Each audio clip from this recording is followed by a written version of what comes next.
What would the world be like if instead of becoming the third most successful music group of all time, and the only force still holding the genre of disco from total obscurity, the Gibb Brothers had been born in the Middle Ages as a group of four violent-natured social outcasts, hungry for power and prisoners whose eardrums they could burst?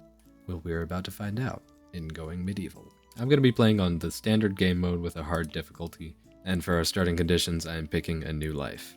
Now, I'm pretty sure that all of the Bee Gees had skeletons. I think that's a good option. I'll make him red just for the sake of it. Now, Barry Gibb, who's the lead singer with the best hair, he was a knight, if I remember correctly. So I can give him a little crown here. Seems fitting. So we can just cover him up down there and call that a day. Alright, so let's check out what we got here. For the settlement name, we have Redcliffe, which is the hometown of the Bee Gees, I believe, or at least where they were born. Map type, going with hillside because I want to be able to farm and I don't want to run out of iron. And it has a good defensive position. Obviously, large map size always. So here's the thing with the characters. Technically, there are four Bee Gees because Bee Gees means Brothers Gibb. But a little morbid, but Andy died young. So I'm just going to go with those three. And, you know, we don't have to worry about Andy. So excuse me a moment while I create our characters here.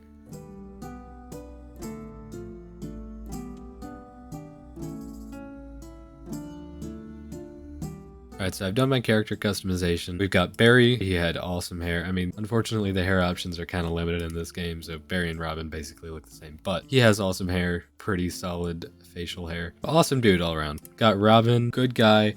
I'm pretty sure he did cheat on his wife with his maid and then have a child with her, but take that with a grain of salt. Also had pretty solid hair for a while there. So Maurice is just kind of unfortunate. He was a fine singer, but man, he was trying for his brother's hair and it didn't happen. I've given them all the background of an artful courtesan because that's about as close as I could get to like Bard. And then for their pseudonyms, and these are all just kind of perks, I've given Barry and Robin both the minstrel, and Maurice I gave the cuckold because, I mean, look at that dude. And I've made all of their age, weight, and height as accurate as I can. I kind of just had to guess on the weight. But the age and height are both correct. I based the age off of the time that Saturday Night Fever came out. Alright, we've got Redcliffe, Barry, Maurice, and Robin. This is actually really confusing to me, but it's on standard game mode with a hard difficulty. Raids occur at steady intervals, their difficulty adapts as you progress. And we're starting on a hillside, suitable for a good defensive position. Alright, so here we are. This is all of our stuff. I'm going to allow that so that they can actually use it. This is our world. It is pretty big. We've got a nice little river running through here. All right, so the first order of business is going to be build a fort that can withstand all the raving fans that are going to be coming Maurice, Barry, and Robin's way. People are going to be raving for these angelic voices, and they got right to work on that. Dang, I wish I could chop down a tree that fast. Watch these guys go. Who knew musicians were so competent at bushcraft? So top priorities are going to be for sure to get some food going. Our boys got to sing, and you know, you can't sing if you're dead. I'm going to start with a pretty simple little house here. This game isn't exactly the prettiest thing ever by stereotypical standards, but I honestly kind of love the aesthetics. There's something about the like really high quality lighting and completely shitty textures and like overall kind of low poly look that honestly I just love. So in this game you can't just build a roof over nothing, which makes sense. Should probably actually complete those walls. And you know, it's probably not a bad idea to get that research table going anyways. I forgot you get some goats to start, that's kind of nice. We're just gonna start kind of making books forever because it's hard to run out of research. There's a pretty solid tree in here. So right off the bat, we can go ahead and unlock some wooden beams here, and I just did that. So now that I have those, actually I'm not going to use them on this building, but I'll show you in a sec. Now one of the things that I really like about building in this game is that yes, you can just kind of make the walls look like that, and that's fine. But if you want to really spruce it up, you can kind of imagine where like the structural elements would be. And you select everything that isn't that and just make these kind of cross beams.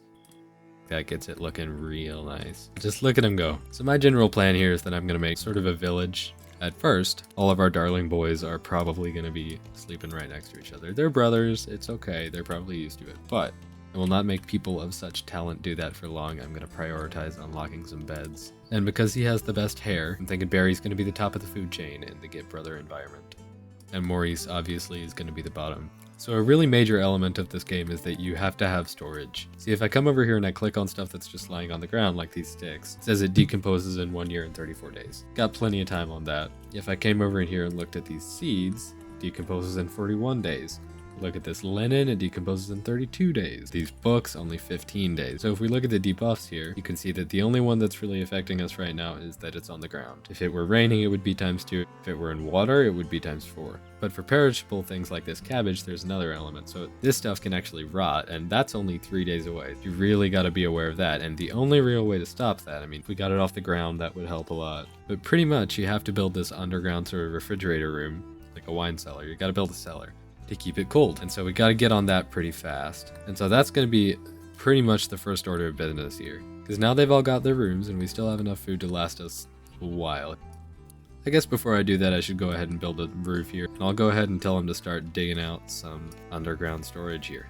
Now later in the game there are ways to keep this whole area a lot colder, but right now we're just gonna have to settle for like 40 degrees. It's not gonna be too good. You can actually make ice and that'll cool down the room massively. Another cool thing about this game is that you can build with a lot of verticality. So I'm on ground level right now, but if I go down, we've got this first level underground, but I don't want to dig out there because that'd be right under the floor here, so it wouldn't be that cold. But I can go further down, and actually you can go down like 3 more layers. So for now, I'm just going to make this nice little 5x5 room and have a wooden door in here because that's kind of the only thing we have. Unfortunately, another thing that our disgruntled pop singers are going to have to worry about is cave-ins. Because I believe if you dig more than 3 blocks out from the wall, all the ground will come down on top of you. I don't know if it can hurt settlers, but it is going to make a big old hole under our house. Actually, you know what? I can just cancel that middle square for mining, and that should support the whole thing. It'll be natural, it'll look cool. Alright, I think I was right about that cave-in distance, because we still seem to be in one piece here, so start telling them to build a floor down there.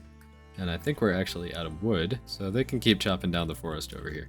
I will say it actually doesn't take long for you to start running out of trees, so I do recommend kind of keeping it a little bit close to you so that they can regrow and you won't have to go halfway across the map to get wood. Oh no, I accidentally built a window instead of a door so they can't get out now. There we go. Turns out the problem was not that we were out of wood. I just locked them in. If you look up at the top here when my mouse is hovering in the room, you can see we are still at like 41, 42 degrees. So nothing too great, but it is better than the 45 outside. In the middle of the summer when it gets to be like 80 out here, it'll stay 42 down there. Now that I've got the stockpile going down here, I can just drag out a stockpile zone and we can decide what we want to go in there. So for now, I'm just going to put perishable things. We can have animal carcasses, food for sure. I'm not going to put fermenting ingredients in there because I want to have a different cellar for that. Alright, that seems good to me. So we have a problem here, which is that we've got all the dirt that they dug out when they were creating this room just kind of lying in the stockpile, and that's taking up space. So what I'm going to do is just go upstairs and kind of make a random stockpile just for materials. Alright, so how are we doing on research? Ah yes, we can unlock agriculture. So now if I go over to the zoning tab, got all these different kinds of fields. The only seeds I have right now are cabbage seeds, and I don't think I waited too long to plant those. So let's go ahead and get a nice little cabbage farm going. I'm just going to plant those right outside the house for now. Brother's Cave are about to be eaten good. I think at this point it is high time we start expanding the village. I'm also just going to build a little wooden floor so that this can be a walking path. I don't know, it's an aesthetic thing. So over here by the little, holding cell we've got going on and the cabbage fields, I'm going to build a cooking pavilion. And to keep the animals out of the cooking area, I'm going to build a fence around it. A nice little wicker gate in there. And while we're waiting on them to build that, I guess I'll stylize the hut a little. Last time I played was before the whole prison update, and there were also no wooden wells. There were no wells at all. I don't know how that works. They're below ground water now? Alright, the food shack is constructed. I like how that looks. I may not have put quite enough room in here, but we'll make it work. I do definitely have to move the gate over. Oh, we got a trader in town. Not really much to trade at this point. We kind of need everything we have. I'll go talk to him so you know what that's like. Pretty much all of our guys are great with speechcraft. Doesn't really matter which one I pick, but I'll send Robin over. Basically the way that this works, you can offer something to them, and in exchange you can ask for something, and you just kind of have to match with your own offer the value of what you're asking for. And what the speechcraft means is how much profit you can actually make. There have been a lot of updates to this game since I last played it. I don't even think there was water at all last time. Definitely no fishing. None of the prisoner stuff. So I'm pretty excited to get into this. Crap, how are they starving? So it turns out, as you can see over here, where it says settlers are starving in red, that whole running out of food thing happened a lot faster than I thought it would. So what that means is that gotta look around the map and find some natural growing food that we can harvest. Actually, right up here is great. Some wild berries. Mushrooms also work. And I'll let Barry and Maurice deal with that. But Robin here is our expert marksman, and he has 30 archery, marksman, whatever skill. That is really good. So What I do pretty much is that I only hunt male deer. If you leave the females alive, it only takes one male. If you kill all the females, you have to wait a while. As I understand it. I don't know if that's really how this game works. So since food has become a pretty damn urgent problem, I'm gonna wake Robin up. I'm gonna draft him, which is what you do if there's an invasion. But right now I'm just being a dick. And I'm gonna have him run over and hunt this deer. The bow he's got right now is very mid-range. Should do it, but it's definitely nothing special. He might miss a few times. Yeah, missed and woke up all the deer. I'll have him haul that to stockpile. And then, because it's very important, I'm going to set Maurice's priority for culinary, wherever that is, cooking, to 1. This Gowler thing was not a job last time. Ah, it's prisoner care. Like jailer? Maybe Gowler's like an old English version of that. So a nice thing about these berries is that you can make wine out of them. This game actually has a very developed fermenting system. I think you can make beer or like ale, but I know you can make wine, and I want to make some really high quality wine for a really high quality band. You gotta have the top shelf. Might not get around to that this year, but definitely come next spring, I'm gonna grow some berries and ferment some berry juice. Something I've neglected so far, because I just kind of wanted to get our footing in, is that we are going to get attacked at some point. First attack should not be a problem. I can just kind of have Robin run around and shoot him. Maurice and Barry can hide in the house. It will not be an issue. Eventually, though, they do get very hard, and I don't think I've ever played hard mode before. It might be pretty tough off the bat. What I'm going to start with to combat that is I'm going to build a nice big house in the middle here, and I'm going to give it a 2nd floor. And that way Robin can have a little bit of a shooting tower. Some nice little windows in here. Since this is our sweet, innocent, shiny coated boy's first defensive building, let's go in with some nice simple wooden merlots. Do not know how you say that, but that'll just kind of give them the illusion that they're safe, even though they're definitely not. One nice thing about these berries is they grow in like 2 days, so you can kind of just keep harvesting them. Say the defensive building is coming along nicely. Pretty sure you can knock down that door with 1 kick. But other than that, I'd feel very safe in here. I think it's time as it gets nearer to summer and we get closer to the point where it will be hot enough to ruin like all of our stuff in a couple days. I'm gonna build up like a seed and medicine shelter so that we can preserve all of the seeds that we harvest for next spring. And they won't just completely go bad lying out. I built a window again. Oh! Okay, it is time for a new settler. Emmeline claimed that she was running from a pack of enraged philosophers. He'd beaten her for reductive reasoning and epistemological skepticism. I don't know what they were talking about, but they wouldn't let up. Would you offer her a place to stay? There may be repercussions. If I don't let her come in, the settlers get sad. If I do let her in, she's got good cooking skill. Might need that. And we got an attack coming in the next couple days. Yeah, I'm gonna let her in.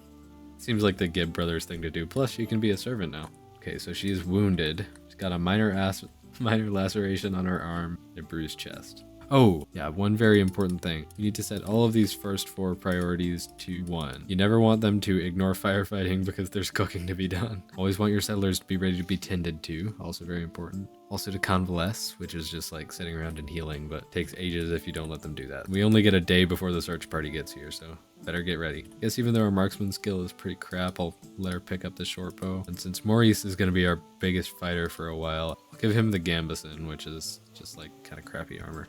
And just to show you how this works down here, basically we've made a few different kinds of basic food here. We have mushroom pie, which in the cold environment down here will rot in 27 days. That's pretty good. Got a red currant pie, which decomposes in a year, and some roasted meat pie, which rots in 42 days. Oh crap, you know what I forgot? To fully heal, I think that settlers need a bed. Probably means it's about time to get proper housing for these people. So houses can be over here on the other side of the food. Do I want to give our cherished brothers Gibbs some more privacy? Of course I do. But at this point, you know, just kind of got to take what you get. Gotta have some of those nice little windows where you have to hide from your neighbor when you're changing clothes in the morning. That's great. And it would seem that the crew has run out of wood again. Let's go start chopping down this forest. This would be a great spot to put a well if I knew how they worked. Actually, you know what I'll put there? I will smack in a merchant stall. Basically, when a merchant visits, they'll just go stand over there. Makes it easier to get to him. And that search party is getting closer and closer. Once we move all the beds out, this can kind of become a mini library. And this middle room will be kind of like a congregation dining hall. You could go ahead and place down a table there, and once we unlock furniture, and I finally understand the complexity of building a fucking chair, I can plop those down on either side. I think for these, I'm gonna go with like a semi-sloped roof at the end. Not all the way down, just like a little bit of a drop off, you know? Honestly, it just looks like a badly built roof. That's probably lore accurate, honestly. Now there's a religious aspect to this game and I always forget about it, but if I go over to the mood here, you can see that they're deprived of entertainment, which is a -8. You have the Oak Brethren and Restitutionist shrines. Last I played, that's pretty much as complex as it got, but I think at this point they're like different roles they can each have in the church, different kinds of shrines, so this might get a little more complex. Just gonna hide one of each on either side of the houses, that way they don't ever have to look at each other when they're going their separate religious ways. We have to rename Emmeline, and the search party is about to arrive. Okay, there's a negotiator. I guess we could like give her back. She's already bonded with Barry. That's what I should. Who is Barry's wife? Barry Gibbs' wife is Linda Gray. I'll send Barry over to negotiate with Edmund. The philosophers of the natural order approached, fragrant with the scent of parchment and sealing wax. Hand over Linda, said the eldest, pointing a large ink-stained finger. We have a score to settle. So we can give her back. We can make them an offer. I don't know what that means. We can refuse to bow, which just starts the assault. I guess I'll click make them an offer. They demand 147 gold worth of supplies. I do not think I can afford that.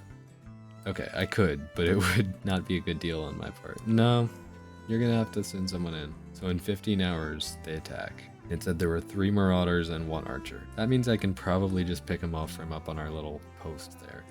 Go ahead and put a brazier in each of the little huts. That is gonna be very helpful come wintertime. Probably don't need to light it yet, but yeah, I'll leave it going. And then I can unlock furniture and place down 2 beds in each house. Turns out, not enough room for a backgammon table in there with the beds. That kind of sucks, but just gonna have to settle for the ones in the commons area. You know what? They can each have a pretty little bookshelf above their bed. There you go. Put a wicker stool in the corner. Let's also fill out the mini library here. Shit. Alright, we're getting invaded. I forgot.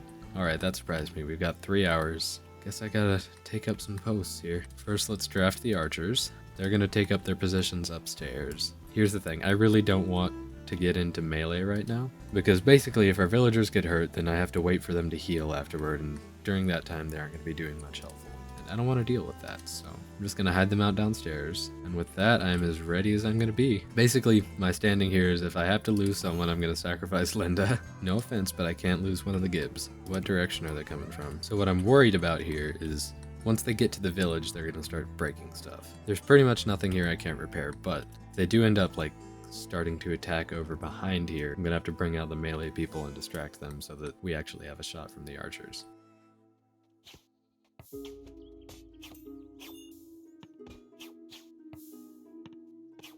Oh no. Yeah, that could be bad. I've never encountered a fire before in this game, but that could take down the whole town, right? We won the battle, but the war is yet to be seen because they set fire to our building. And I don't know if I need a well to deal with that. So 3 enemies died and 1 is running, and I'm not gonna let him. I don't know, he might escape. He didn't really get injured, so I really like him to not get away with that. Gordon Ramsay over. Yeah, he's out. Oh yeah. Yeah. Shoot. Alright, well, I like to think he perished. And it looks like we got some rain that's very lucky and the fire might have gone out. The universe is on our side today, and we even managed to get some extremely crappy clothes. So much horrible gear, what will we ever do with it? Well, I think that means that it is time for a funeral, and a nice little Viking one, no less. Well, on that somber but victorious note, I think I'm going to call it a day. It has been a really fun video, and I hope you enjoyed. This is the first video I've ever made, so if you liked it, please like and or subscribe. It would mean the world to me, and it would let me know that there's a market for this, and let the algorithm know that I'm doing it. This has been Energetic Insomniac, and I will see you next time. Hey y'all, I know that this hasn't been the heaviest video progress-wise, but believe it or not, this is nearly 4 hours of gameplay footage. I'll make it as exciting as I can. But next video is where we're really going to kick it off. I'm going to be starting on the wine business. We're going to be starting to work with stone and make a real nice castle. Probably going to get some smithing going. We're going to add a couple more people to the team, and we might even get our first prisoner. Which of course is what these devious brothers and newly added sister are all about. So if you want to see that, stick around, subscribe, and get notified when I release it. I really had fun making this, and I hope you enjoyed watching. Simply by getting to this point in the video, you give me so much support. Honestly, I appreciate a like or a subscribe, but you've already done so much. So endless thanks, and hopefully I'll see you in the next one.